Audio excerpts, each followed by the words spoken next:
Sri Dakshinamurti Stotram by Sri Shankaracharya. Mananam. Sri Dakshinamurti Stotram. Rachane Sri Shankaracharyaru. Mananam. Nanachidra ghatodara sthita maha deepa prabha bhaswaram Gnanam yasyatu chachuradikarana dwara bahispandate Janamiti tameva bhantam anubhatyetat samastam jagat tasmai Sri Gurumurtaye namaidam Sri Dakshinamurtaye. Nana chidra ghatodara sthita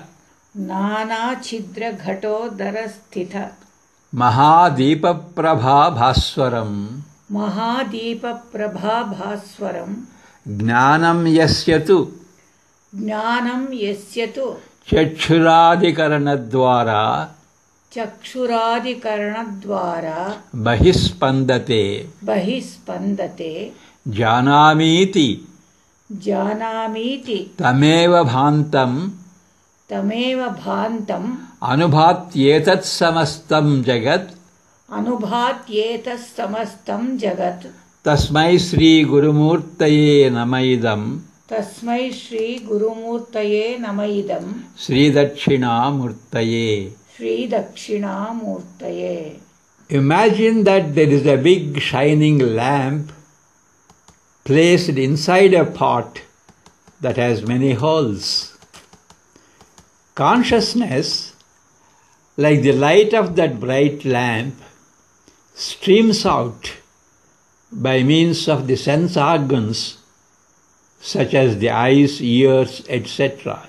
I know that the same consciousness shines forth and pervades the entire universe, illumining everything in it. My salutation to that consciousness in the form of my Guru as well as in the form of Sri Dakshinamurti.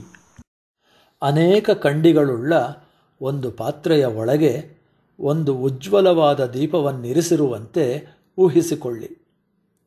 ಆ ಉಜ್ವಲ ಪ್ರಭೆಯುಳ್ಳ ದೀಪದಂತೆ ಪ್ರಜ್ಞೆಯು ಕಣ್ಣು, ಕಿವಿ ಮುಂತಾದ ಇಂದ್ರಿಯಗಳ ಮುಖಾಂತರ ಸ್ಪಂದಿಸಿ ಜ್ಞಾನವನ್ನು ಹೊರಸೂಸುತ್ತದೆ. ಅದೇ ಹೊಳೆಯುವ ಪ್ರಜ್ಞೆಯು ಹೊರಹೊಮ್ಮಿ ಸಕಲವನ್ನು ಬೆಳಗುತ್ತಾ ಸಂಪೂರ್ಣ ವಿಶ್ವವನ್ನು ಆವರಿಸಿಕೊಳ್ಳುತ್ತದೆ. ನನ್ನ ಗುರುವಿನ ರೂಪದಲ್ಲಿರುವ ಹಾಗೆಯೇ ಶ್ರೀ ದಕ್ಷಿಣಾಮೂರ್ತಿ ಸ್ವರೂಪದಲ್ಲಿರುವ ಆ ಪ್ರಜ್ಞೆಗೆ ನನ್ನ ನಮಸ್ಕಾರಗಳು.